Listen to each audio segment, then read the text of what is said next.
अगर आपका गुरु आपको छोड़कर चला गया है या फिर आपके गुरु ने आपको धोखा दे दिया है तो तुरंत ये 5 काम कर लीजिए जो आपके आने वाले समय में आपकी रक्षा करेंगे। पहली चीज, ये वीडियो उन लोगों के लिए नहीं है जिन्होंने ऑनलाइन गुरु दीक्षा ली हुई है। दूसरी चीज, ये वीडियो उन लोगों के लिए भी नहीं है जिनके गुरु बहुत पॉपुलर है सोशल मीडिया पर, जिनसे मिलना और बात करना बहुत असंभव होता है। नंबर 3, ये उन लोगों के भी लिए भी नहीं है जिन लोगों के गुरु चोला छोड़कर जा चुके हैं और वो कोई नया गुरु बना रहे हैं। ये वीडियो उन लोगों के लिए मैं बना रहा हूं जिन्होंने हर गली कूचे के किसी भगत से जाकर गुरु दीक्षा ले रखी है, उसके द्वारा किए गए मंत्रों को चला रहे हैं। माता काली के मंत्र, भैरव जी के मंत्र, प्रेतराज सरकार के मंत्र या फिर किसी भी अन्य ऐसे उग्र देवी देवता के मंत्रों को चला रहे हैं और उनके गुरु ने उनको धोखा दे दिया है या फिर छोड़ दिया है या फिर एक शक का दायरा क्रिएट हो गया है कि हमारे गुरु ने हमारे ऊपर कोई गलत क्रिया फेंक रखी है। उन लोगों के लिए विशेषकर ये 5 काम बताने जा रहा हूं जिन्हें करने से आप अपनी रक्षा सुरक्षा कर सकते हैं।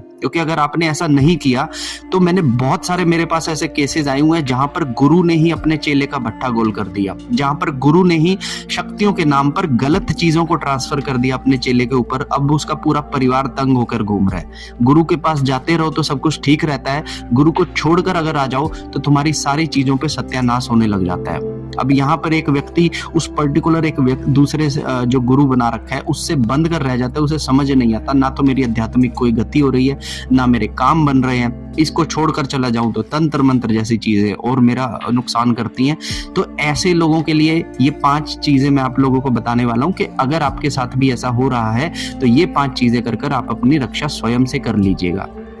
अगर आप मेरे इस वीडियो पर नए हैं तो वीडियो अच्छी लगे तो इसे लाइक कीजिएगा, चैनल पर नए हैं तो इसे सब्सक्राइब कीजिएगा और अपने दोस्तों के साथ इसे शेयर जरूर कीजिएगा क्योंकि ये भी एक बहुत महत्वपूर्ण जारी है। 2025 में बहुत सारे ऐसे लोग हैं जो अलग अलग जगह से गुरु दीक्षा ले लेते हैं, शक्तियों के नाम पर, सिद्धियों के नाम पर, कुंडलिनी जागरण के नाम पर तरह तरह के गुरु बना लेते हैं और कुछ टाइम के बाद वो समय आता है जब उनके ऊपर नेगेटिविटी पहले नहीं थी, अब उनके ऊपर नेगेटिविटी आ गई है। वो समय आ जाता है जब उनके काम पहले तो बन जा रहे थे लेकिन अब तो कामों के बीच में भी तंत्र मंत्र जैसी चीजें फेस करनी पड़ रही हैं। कहीं ना कहीं यही समझ में आ रहा है कि हमारे गुरु ने ही हमारा सत्यानाश करके रखा हुआ है क्योंकि उनको इंटेंशंस आ जा रही हैं, उनको स्वप्न के माध्यम से, उनके जो थोड़े बहुत देवता जागृत है वो स्वप्न के माध्यम से, अन्य चीजों के माध्यम से उनको बता दे रहे हैं कि भैया तेरे पीछे तो गुरु अलग अलग चीजें भेज रहा है। मेरे पास नंबर ऑफ लोगों की बढ़ती जा रही है ऐसे लोगों की लिस्ट में। ठीक है,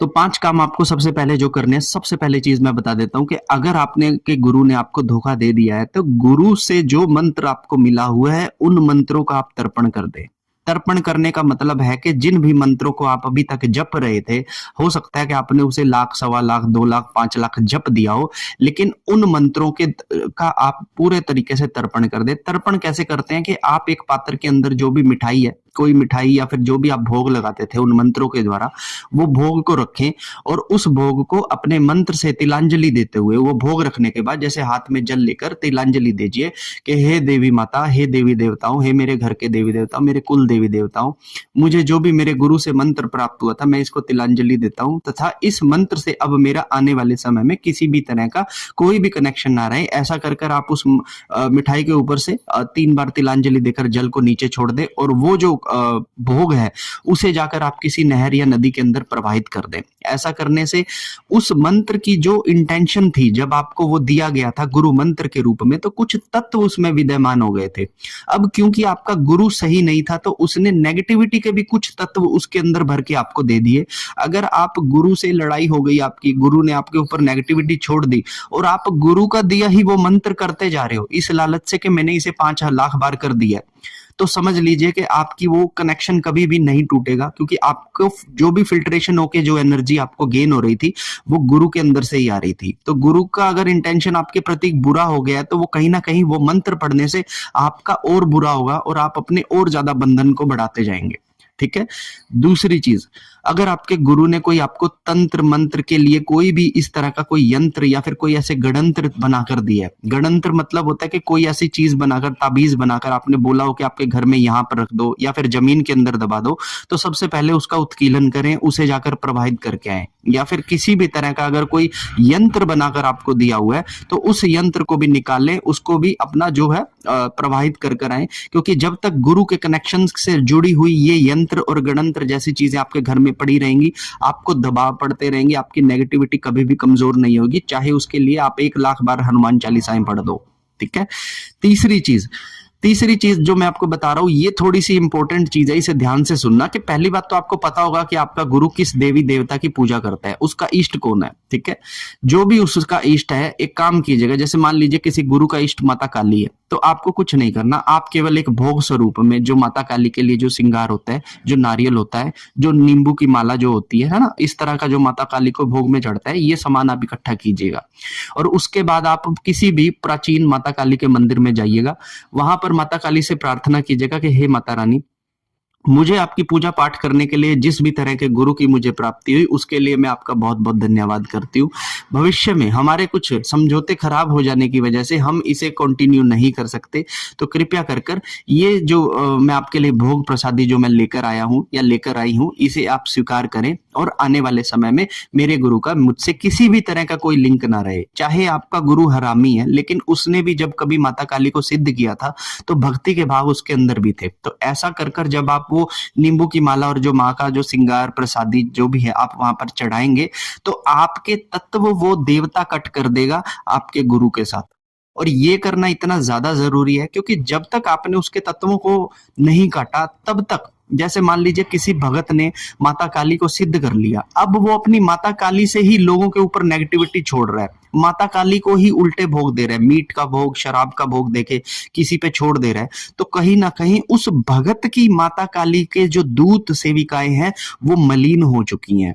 तो उनसे कट करने के लिए अपने आप को, आपको किसी प्राचीन माता काली के मंदिर में जाकर, जो देवी है वहां पर, जो मूर्त है वहां पे, उससे प्रार्थना करनी पड़ेगी कि मेरे लिंक जो है,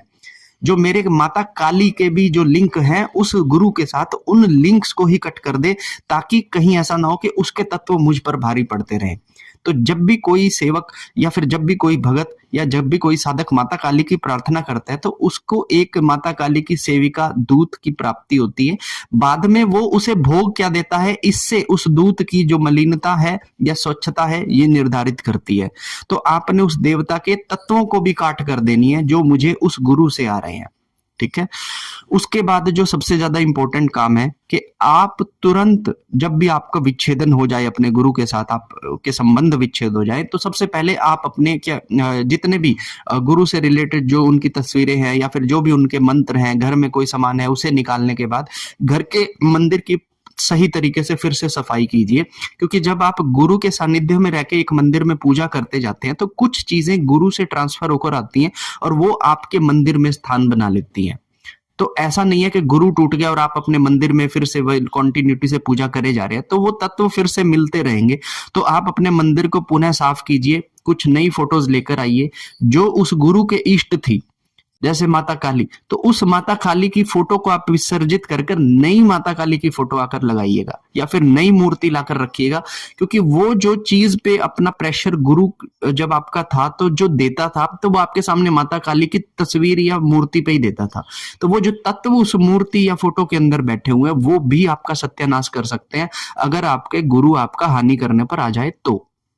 ठीक है। तो सारे मंदिर को धोइए, साफ कीजिए, जो उस गुरु के देवी देवता थे उन सब की फोटोज और तस्वीरों को, मूर्तियों को उठाकर प्रवाहित कर कर आप नई मूर्तियां और तस्वीरें लाकर रखिए। और पुनः से आप किसी सुरक्षा कवच का भी पढ़ सकते हैं, दुर्गा कवच कर सकते हैं, भैरव कवच कर सकते हैं, ताकि कोई भी अगर नेगेटिविटी लिंक है वहां पर, तो उसके जो है आपका कटाव हो जाए। ठीक है। और अगर आपका जो गुरु है वो आप ही के नियर बाय में रहता है, आप ही के घर के आसपास में रहता है, तो कोशिश कीजिएगा कि अपने घर के आसपास में सुबह शाम एक गंगा जल से घेरा, सुरक्षा घेरा जरूर बनाइएगा। क्योंकि कभी कभी ये जो गुरु बन जाते हैं, ये एक्चुअल में प्योर तांत्रिक होते हैं जो आपका बुरा करना चाहते हैं। तो इनसे रक्षा करने के लिए आपको नियमित रूप से बजरंग बाण पढ़ के अपने घर का 3 बार इस तरह से हाथ में गंगा जल लेकर छींटा देते हुए एक लाइन बनाएं, ताकि मेरे घर पर किसी भी तरह का कोई तंत्र मंत्र यंत्र गणंत्र उस गुरु के द्वारा, उस तांत्रिक के द्वारा ना आए। और स्पेशली आपको सबसे ज्यादा तो ध्यान रखना है, होली के समय पर, दिवाली के समय पर, पूर्णिमा पर, अमावस पर, इन दिनों के अंदर खास करके आपको घेरा बांध के सुरक्षा कवच पढ़ना ही पढ़ना है। अगर आप ये 4-5 चीजें अपने घर के अंदर अगर कर लेते हैं, कि अगर आपका गुरु खराब निकला या फिर आपके गुरु ने ही आपका ऊपर नेगेटिविटी छोड़ दी या फिर आप उस गुरु से, उस भक्त टाइप गुरु से आपका विच्छेदन हो चुका है, तो ये चीजें अपने घर में जरूर कीजिएगा, जिससे कि आपके फ्यूचर में अध्यात्म की रक्षा हो सके। अन्यथा उसकी चीजें, उसके तत्व आपके घर में रहेंगे और वो और पलते जाएंगे, आपकी पूजा खाते जाएंगे, आपकी जाप ऊर्जा को सोखते रहेंगे और आपका कभी भी देवीय रूप से कल्याण अनिश्चित हो जाएगा। अब सही गुरु कब मिले कब ना मिले ये नियति पर निर्भर करता है, क्योंकि मेरे पास नंबर ऑफ पीपल है जिनके एक गुरु ने धोखा दिया, वो दूसरे के पास गए, फिर दूसरे ने भी धोखा दिया, फिर वो तीसरे के पास गए, अब वो खाली भटक रहे हैं, उनको 8, 10, 15 साल हो चुके हैं।